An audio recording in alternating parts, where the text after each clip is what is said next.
இத்தோடு 36 தத்துவமும் முடிந்தது. இந்த அனுபவங்களை பற்றி என்ன செய்ய போகிறது என்றால் அதையும் சொல்லிவிடுகிறேன். இன்றையோடு இதை முடிப்போம். இந்த அனுபவங்களை பெற்றால்தான் தான் ஈட்டிய கண்ம வினையை ஆன்மா தீர்க்க முடியும்.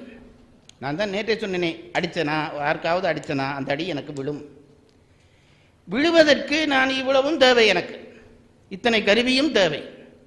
இந்த கருவியை எல்லாம் பெற்ற இந்த கருவிக்குள்ளே தான் தனு உடம்பு வருகிறது, கருவிகள் வருகிறது, வாழிடம் வருகிறது, அனுபவம் வருகிறது. இந்த இவ்வளவுத்தையும் தருவதற்கு பெயர் தான் இந்த 24 தத்துவம் தருகிறபடியால் தான், ஆத்மாவினுடைய அனுபவத்துக்குரிய விஷயங்கள் அத்தனையும் தருகிறபடியால் தான் இந்த 24 தத்துவத்துக்கு ஆத்ம தத்துவம் என்று பெயர். தத்துவங்களை 3ஆக பிரிப்பார்கள். சிவ தத்துவம் 5, அது இயக்குவது. வித்யா தத்துவம் இயங்க தயாராவது ஆன்மா. ஆத்ம தத்துவம் 24, இந்த 24ம் இயங்குவதற்கு இடம் கொடுப்பது. அப்போ 24ம் 7ம் எனக்கு கணக்கில் வீக், நீங்கள் கூட்டிக்கலுங்க. 24 7 31 31 5 36, இவை தான் 36 தத்துவம். இது நான் தோற்ற முறை சொல்லி இருக்கிறேன். இதுக்குள்ளதான் இருந்து விளையாடி விளையாடி பிறந்து பிறந்து பிறந்து பிறந்து அனுபவம் வர கொண்டு வந்து கொஞ்சத்தை நீக்கலாம்ட்டு வந்து இங்கிருந்து தேடி கொஞ்சம் கொண்டு போய் பிறகு அதை தீக்கிறதுக்காக வந்து தீக்கிற இடத்துல திருப்பி தேடி கொண்டு போய் இப்படியே அடிபட அடிபட அடிபட அடிபட ஆன்மா மெல்ல மெல்ல பழுக்க ஆரம்பிக்கிறது. அது பல பிறவிகளுக்கூடாக வருகிற பொழுது ஆன்மாவுக்கு ஒரு களைப்பு வரும். நல்லா அதை நினைச்சு கொள்ளுங்கள். களைப்பு என்பது என்ன தெரியுமா? 3 களைப்பு இருக்கிறது.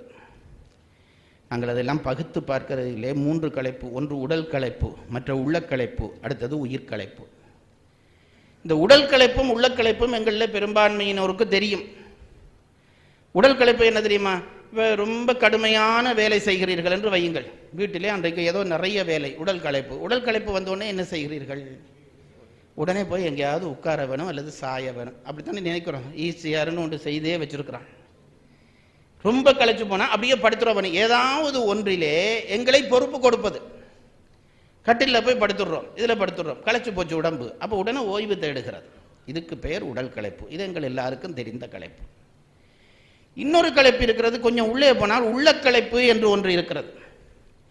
இந்த உடலுக்கு உள்ளே இருப்பது உள்ளம்.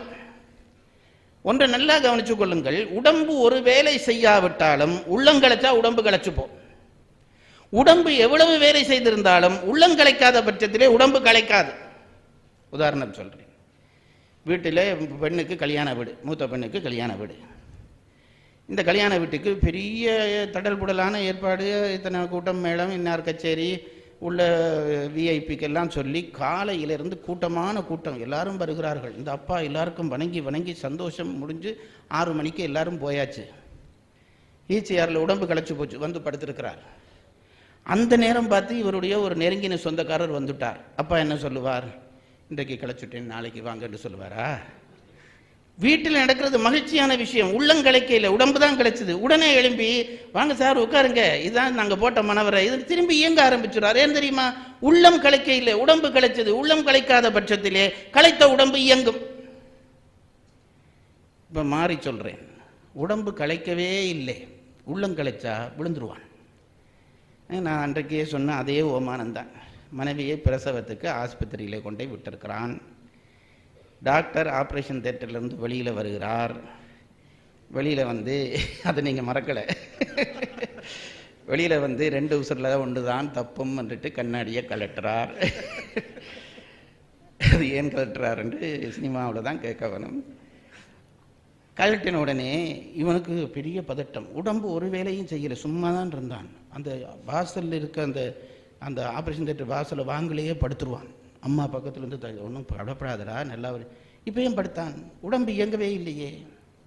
உள்ளே இருந்த உள்ளம் களைத்தது. உள்ளம் களைத்தவனே உடலும் களைத்து போய்விட்டது.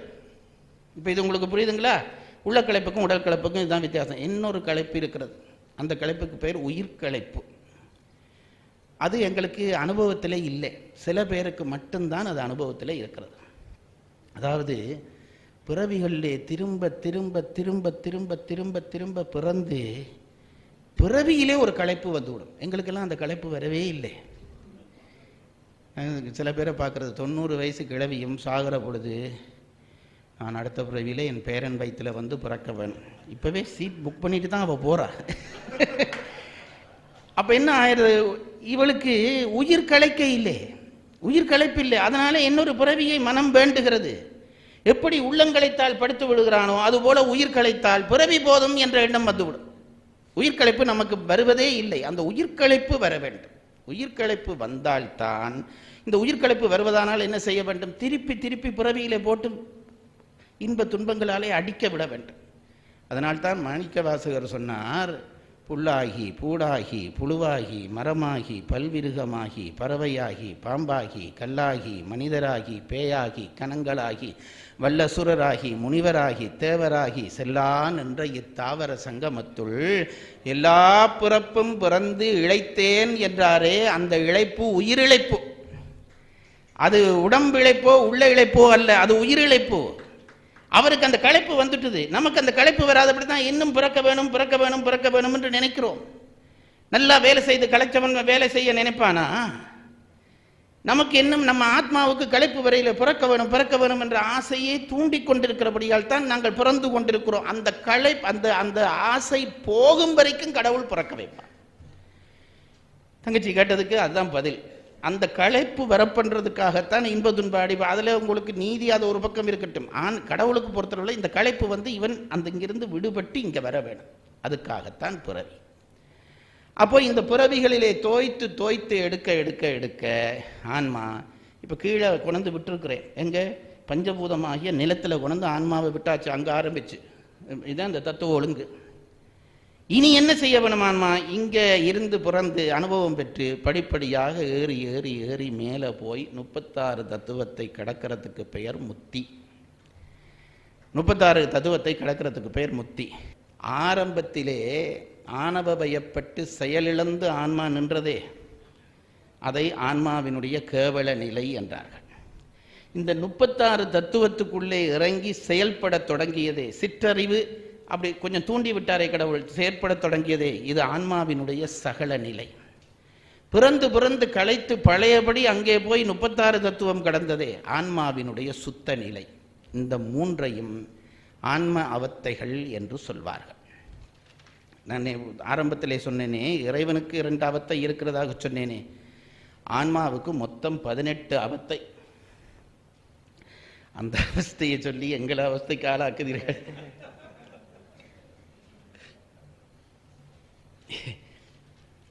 அதையும் சொல்லிடட்டுங்களா? ஆன்மாவுக்கு 18 அவத்தை. இப்போ நான் சொன்னது ஆதார அவத்தைகள். அதாவது ஆணவ பயப்பட்டு இருக்கிற பொழுது, ஆணவத்தினுடைய அகப்பட்டு கல்லாக இருக்கிற பொழுது கேவல நிலை, கேவலாவத்தை என்று அதற்கு பெயர்.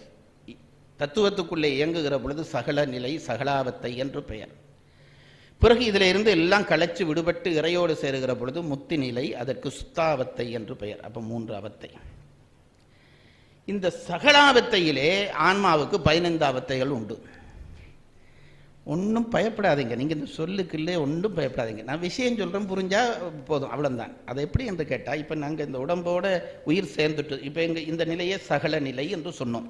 இப்போ தத்துவத்துக்குள்ளே அகப்பட்டு போய் இருக்கிறோம். இதுக்குள்ளே இப்போ எங்கள் உடம்புக்குள்ளே உயிர் இருக்கிறது அல்லவா? உயிர் உடம்புக்குள்ளே, இது ரொம்ப முக்கியமான விஷயம் சொல்கிறேன், இது வாழ்க்கைக்கு தேவை.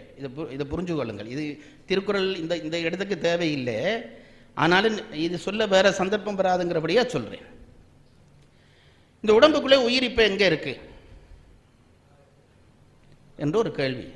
சும்மா தேவையில்லாத கேள்வி சார். உடம்புக்குள்ளே இருந்தா போதும்.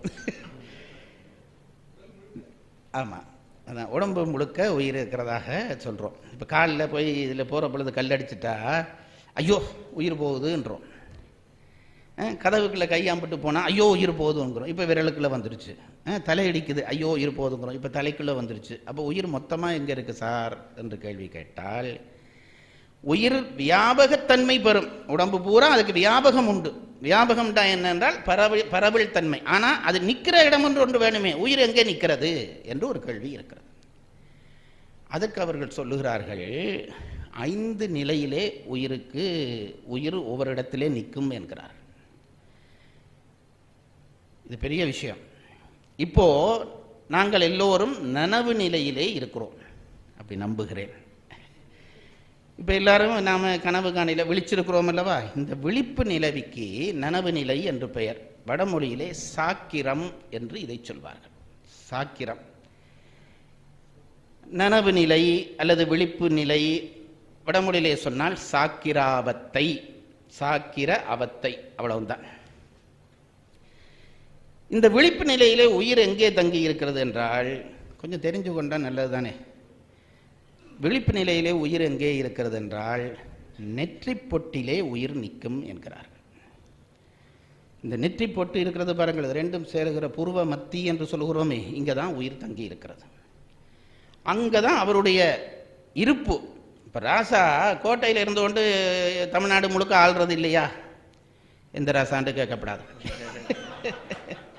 யாரோ ஒரு ராசா. அப்ப இருப்பு அங்கே இயக்கம் எல்லா இடமும் இருக்கு. உடம்பிலே உயிரினுடைய இயக்கம் வியாபகத்தன்மையாலே எங்கும் இருக்கும். அது எங்கே தங்கி இருக்கிறது என்று கேட்டால், விழிப்பு நிலையிலே நெத்தி போட்டிலே தான் இருக்கும். இப்போ எனக்கு குழப்பமா, நீங்க ரொம்ப களைச்சு போனீங்களா? கேட்டா அப்படித்தானே சொல்லு. இல்லாட்டி இதுக்காக ஒரு வகுப்பு வீணா செலவழிக்க வேண்டி வரும், அதுக்காகத்தான் சொல்றேன். அப்போ விழிப்பு நிலையிலே ஆத்மா நெற்றி போட்டிலே இருக்கும். அதனாலே தான் இந்த தியானம் பண்ணுகிறவர்களை நெற்றி பொட்டை பார்த்து தியானம் பண்ண சொல்லுகிறார்கள். நெற்றி பொட்டை எப்படி பார்ப்பது? கண்ணடியில் போய் பார்ப்பதான இல்லை. மூக்கு நுனி பார்த்தால் கண்ணை மூடி, மூக்கு நுனியை, நான் சொல்றது உங்களுக்கு புரியுதுங்களா? கண்ணை மூட வேணும். மூக்கு நுனி இருக்கிற இடத்த கற்பனை பண்ணினா நெற்றி போட்டு வரும். இதெல்லாம் இப்போ நான் சொல்கிற பொழுது ப்ராக்டிஸ் பண்ணப்படாது, வீட்டில் போய் பார்க்கணும். கண்ணை மூடி மூக்கு நுனி பார்த்தால் நெற்றி போட்டு வரும். அந்த இடத்துல நிறுத்தி தியானம் பண்ண வேண்டும் விழிப்பு நிலையிலே. அப்போ ஏனென்றால் உயிர் இப்போ அங்கே தான் தங்கி இருக்குது, அந்த இடத்தை பிடிக்க வேணும். நீங்கள் பிடிச்சா தான் அந்த தியான அமைதி வரும். எனக்கு இதெல்லாம் ப்ராக்டிக்கலாக தான் தியரியாக தான் தெரியும், ப்ராக்டிக்கலாக தெரியாது. தெரிஞ்சவங்க இதை சரி பார்த்து கொள்ளுங்கள். அப்போ நெற்றி பொட்டிலே ஆன்மா நிற்கும். பெண்களுக்கு ஏன் நெற்றியிலே பொட்டு வைக்கிற மரபு வந்ததென்றால், வசீகரத்தன்மை உள்ளவர்கள் நெற்றி பொட்டை பார்த்தால் அங்கே இருக்கக்கூடிய உயிர் தளர்ச்சியுறும். ஆகவே அவர்கள் பார்வையின் பாதிப்பை பிரதிபலிப்பதற்காகத்தான் பெண்களுக்கு கட்டாயமாக இந்த இடத்திலே குங்குமப் பொட்டு வைத்தார்கள். அது வைக்கிறது வைக்காது அவரவர் விருப்பம், வச்சதுக்கான ஒழுங்கு சொல்லுகிறேன். ஏனென்றால் உணர்வு சார்ந்த பெண்களை பார்வையினாலும் பாதிக்க செய்யலாம். அந்த பாதிப்பு அவர்கள் உயிரை தாக்கக்கூடாது என்பதற்காகத்தான் நெற்றியிலே பொட்டு. அப்போது நனவு நிலையிலே நெற்றியிலே உயிர் நிற்கிறது. இதில் ஒரு செய்தி சொல்கிறேன் பாருங்க. நனவிலே நெற்றியிலே உயிர் நிற்கிற பொழுது உடம்பிலே 35 கருவிகள் வேலை செய்கின்றன. தெரிஞ்சுக்கோ. இப்போ நாங்கள் எல்லாம் நனவு நிலையில் இருக்கிறோம் அல்லவா? எங்கள் உடம்புல இப்போ கார் ஸ்டார்ட்டில் இருக்கிற பொழுது எத்தனை பார்ட்ஸ் வேலை செய்யும்னு கேட்டால் சொல்கிறீங்க தானே. இப்போ நீங்கள் ஸ்டார்ட்டில் இருக்கிறீங்க, எத்தனை பார்ட்ஸ் வேலை செய்யுது என்று கேட்டால் 35 பார்ட்ஸ் வேலை செய்து உங்களுக்கு இப்போ உடம்புல. அதனால்தான் நனவு நிலையிலே களைப்பு அதிகம். 35 கருவிகள் வேலை செய்கின்றன. என்னென்ன கருவி என்று சொல்லுகிறேன். விழிப்பு நிலையிலே உயிர் இங்கே இருக்கிற பொழுது 35 கருவி வேலை செய்யும். ஒன்று ஞானேந்திரியம் 5, கண்மேந்திரியம் 5, அப்போ 10 கருவி வேலை ஆயிட்டது. இதில் புதுசாக ஒன்று சொல்ல போகிறேன், அதை பெயராக கேட்டுக்கொள்ளுங்க. அது என்னென்ற விளங்கம் பிறகு சொல்கிறேன்.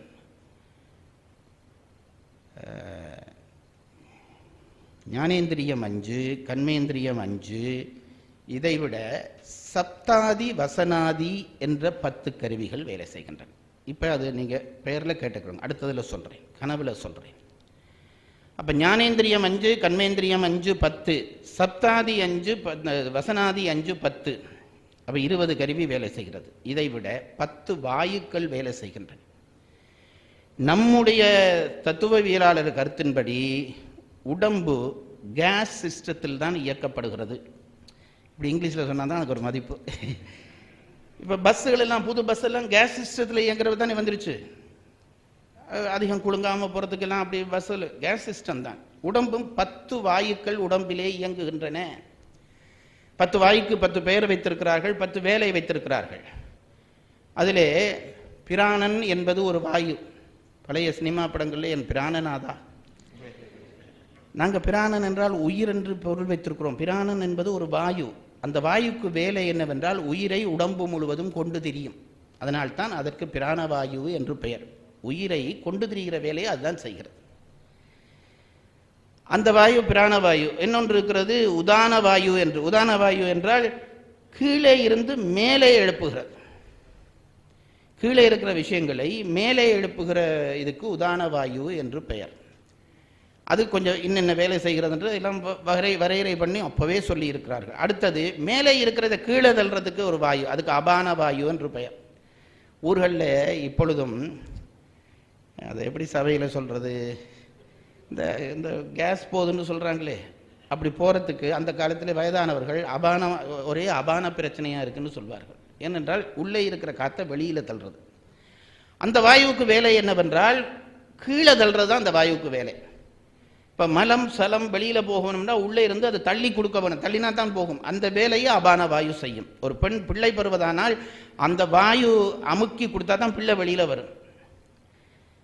அப்போ எல்லாம் அந்த இது. அப்போ இப்போ சில பேர் என்ன செய்கிறார்கள், உதான வாயுன்றது கீழே இருந்து மேலே தள்ளுறது, அபான வாயுன்றது மேலே இருந்து கீழே தள்ளுறது. இப்போ சில பேர் கேஸ்ட்ரிக் ட்ரபிள்ன்றாங்களே, என்ன பிரச்சனை என்றால் உதான வாயு தப்பா வேலை செஞ்ச அர்த்தம், உள்ளே போக வேண்டியதை வெளியில் தள்ளுதுன்ற அர்த்தம். அப்போது அதுக்கான முறைகள் எல்லாம் சொல்லியிருக்கிறார்கள். அது பழையபடி எப்படி கட்டுப்படுத்துறது, என்ன செய்ய வேணும், அதுக்கான மந்திரம் என்ன, அதுக்கான தெய்வம் என்ன, எல்லாம் சொல்லியிருக்கிறார்கள். அப்போ இப்படி 10 வாயுக்கள், 10ன்னு சொன்னால் நேரம் போயிடும். எனக்கு இப்போ 10 மனதில் பாடமும் இல்லை, அதனால் 10 வாயுக்கள் இருக்கு. இந்த 10 வாயுவும் உடம்பிலே இயங்குகிறது. இந்த கண்ணை சிமிட்டுவதற்கு ஒரு வாயு காரணம், கூர்மன். அப்படி 10 வாயுக்கள் இருக்கின்றன. 10 வாயும் உடம்பிலே நனவு நிலையிலே 10 வாயுவும் இயங்குகிறது. அப்போ இப்போ எத்தனை கருவி? ஞானேந்திரியம் 5, கண்மேந்திரியம் 5 10, சப்தாதி வசனாதி 10 20, வாயுக்கள் 10 30. இதை விட அந்த கரணங்கள் 4. அந்த கரணங்கள் 4 உங்களுக்கு தெரியும், மனம் புத்தி சித்தம் அகங்காரம். இப்போ எங்களுக்கு 4ம் வேலை செய்யுது. அப்போ 34 கருவி. இதை விட ஆன்மா என்கின்ற ஒன்று உள்ளே வேலை செய்கிறது, புருடன்.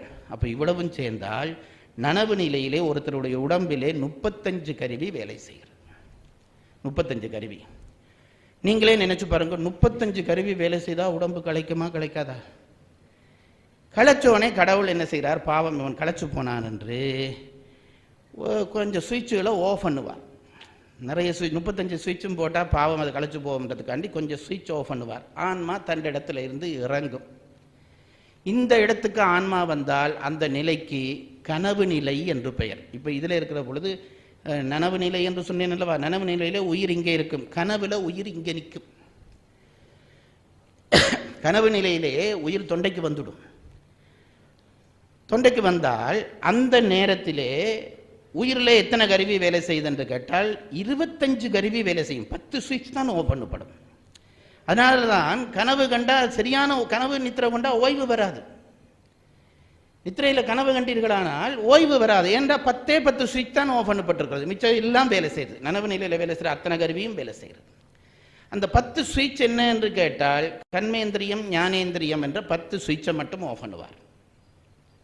மிச்சம் சப்தாதி வசனாதி 10, வாயு 10 20, தன்மா அந்த கரணம் 4 24, புருடனுடைய 25 கருவி வேலை செய்யும்.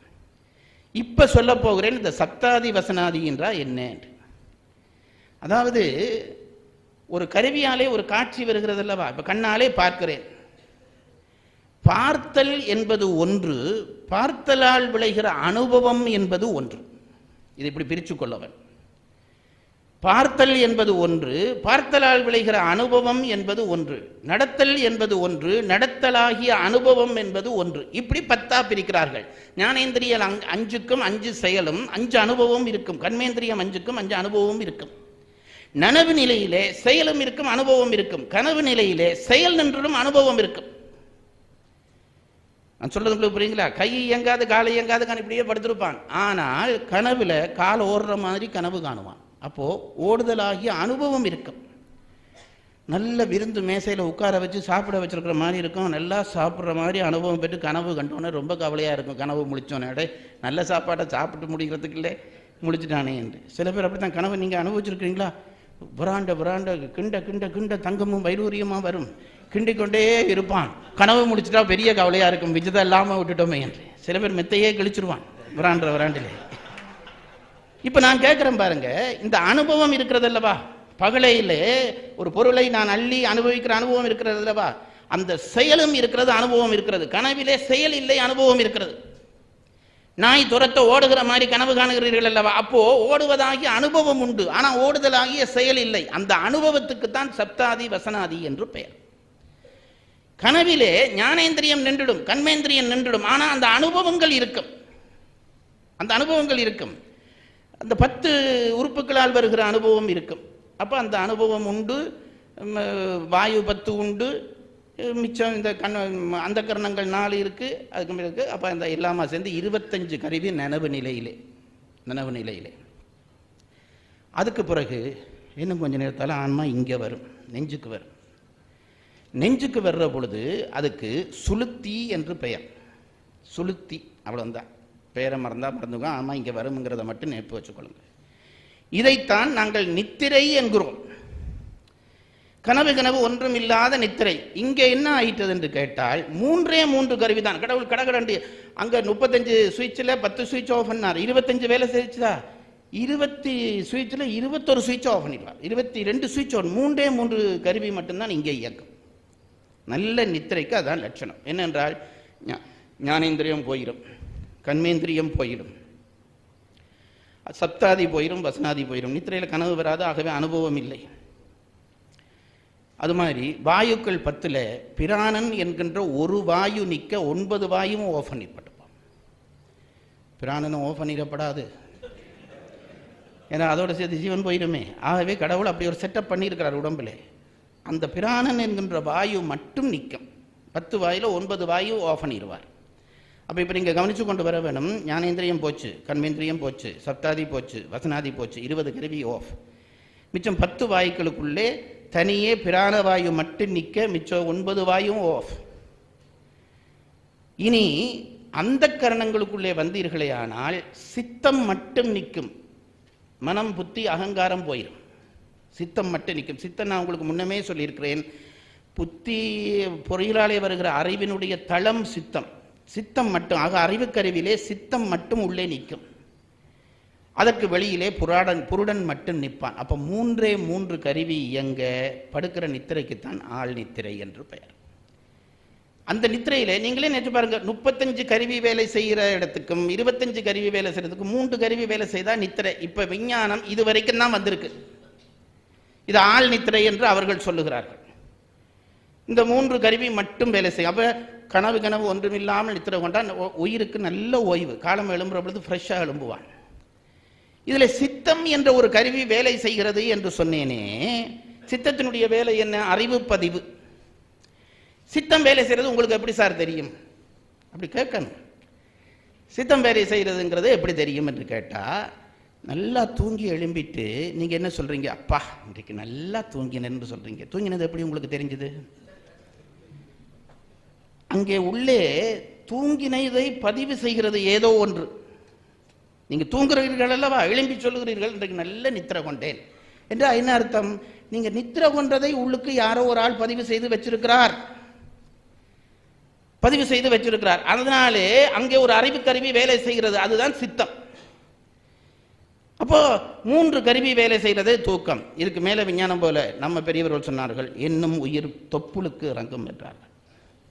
நெற்றி பொட்டு, கழுத்து, நெஞ்சு, தொப்புள், இந்த இடத்துக்கு வருகிற பொழுது துரியம் என்று பெயர். சாக்கிரம், சொப்பனம், சுளுத்தி, துரியம், புருடன் வேலை செய்து. இது 3 தானே வேலை செய்து என்று சொன்னேன். இப்போ அடுத்த நிலைக்கு போகிற பொழுது சித்தமும் போயிடும். ஆக பிராணனும் புருடனும் மட்டும் நிற்பார்கள். 2 சுவிட்ச் தான் போட்டிருக்கும். அதற்குத்தான் இன்றைக்கு உலகிலே நாங்கள் மயக்கம் என்று சொல்லுகிறோம். மயக்கம் இந்த படங்களில் பார்ப்பீர்கள். அதை சொன்னால் தானே எல்லாருக்கும் புரியுது. படங்களில் பார்ப்பீர்கள், கதாநாயகி மயங்கி விழுந்து எழும்பி கண்ணை பார்த்து நான் எங்கே இருக்கிறேன் என்று கேட்பாள். என்ன அர்த்தம்? மயங்கினதே அவளுக்கு தெரியலை என்று அர்த்தம். தூங்கி எழும்புகிறவன் நான் நல்லா தூங்கினேன்னு சொல்லுகிறான் அல்லவா, அப்போ தூங்கினதுக்கான பதிவு உண்டு. மயங்கி எழும்புகிறவனுக்கு மயங்கினதே தெரியலை. ஐயோ நான் எங்கே இருக்கிறேன் கேட்கிறான். அப்போ மயக்கமே தெரியலை. ஏனென்றால் அறிவு பதிவுக்கான கருவி எல்லாம் ஆஃப் ஆயிருச்சு, சித்தமும் இல்லை. அப்போ என்னாச்சு தெரியுமோ, அது மயங்கினதே தெரியாது. அதனால்தான் அந்த மயக்கத்தால் எழும்புறவர்கள் நான் எங்கே இருக்கிறேன்னு கேட்கறதுக்கு காரணம், மயங்கினதே அவர்களுக்கு தெரியாது. அப்போ ரெண்டு கருவி, இதுக்கு சுளுத்திய துரியம் என்று பெயர். நம்ம பெரியவர்கள் சொன்னார்கள், இதற்கு அடுத்ததும் ஒரு நிலை இருக்கிறது, துரியாதீதம் என்று ஒரு நிலை. துரிய அதீதம், துரியத்துக்கு மேலே போகிறது. அங்கே என்ன என்றால், ஒரே ஒரு கருவி தான் வேலை செய்யும், மிச்சம் எல்லாம் பிராணன் நின்றுடும். பிராணன் நின்றும், கடைசி வரைக்கும் பிராணன் வந்து கொண்டது, பிராணன் நிற்க வேணும் அல்லவா. துரியாதீதத்துக்கு போகிற பொழுது பிராணனும் நின்று போ. அதாவது பழைய காலத்தில் என்ன சொல்கிறார்கள், தண்ணியில் விழுந்து செத்தவர்கள், தண்ணியில் விழுகிற தூக்கி வெளியில் போட்டால் மூச்சு நின்றுடும், மூச்சு இருக்கிறது தெரியாது. பாம்பு கடித்தவர்கள் மூச்சு நின்றுடும், ஆனால் பிராணன் உள்ளே நிற்கும். நான் சொல்றது உங்களுக்கு, புருடன் உள்ளே நிற்கத்தக்கதாக பிராணவாயு நின்றுடும். பயிற்சி பண்ணி இப்போ இதெல்லாம் இப்போ எல்லாம் ஹார்ட் அட்டாக் வந்தோடனே மூச்சு நின்றோடனே நெஞ்சில் போட்டு குத்துனோடனே திருப்பி வருது தெரியுமா, எங்கேருந்து வந்தது, உள்ளே இருந்தது, நின்றது பிராணனாகிய வாயுவே தவிர பிராணன் வெளியில் போக இல்லை.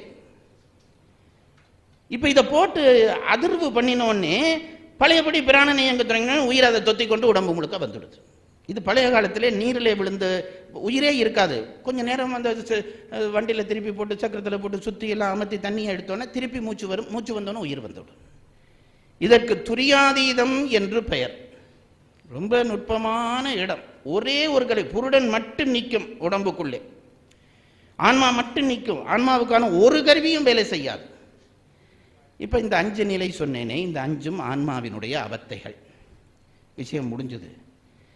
ஆதார அவத்தை, கேவல அவத்தை, மத்திய அவத்தை, சுத்தாவத்தை. கேவலாவத்தை என்பது ஆணவ வயப்பட்டிருப்பது, தத்துவ வயப்பட்டிருப்பது மத்தியாவத்தை, முத்திநிலை அடைவது என்பது சுத்தாவத்தை. இது ஆதார அவத்தை 3. இந்த மத்தியாவத்தையிலே உயிர் மேலிருந்து கீழிறங்குகிறது பாருங்கள். ஏன் இறங்க வேண்டும் என்று ஒரு கேள்வி வரும். ஏன் இறங்க வேண்டும் என்று கேட்டால், ஆன்மாவுக்கு ஓய்வு தேவை. அதுக்காண்டி கடவுள், இப்போ நீங்கள் ராவில் பிள்ளைகள் படுக்க வேணும்னா ஒவ்வொரு சுவிட்சாக ஆஃப் பண்ணுவீங்களானே, அப்படி கடவுளை ஒவ்வொரு சுவிட்சாக ஆஃப் பண்ணி விட்டால் அது போய் படுத்துடும்.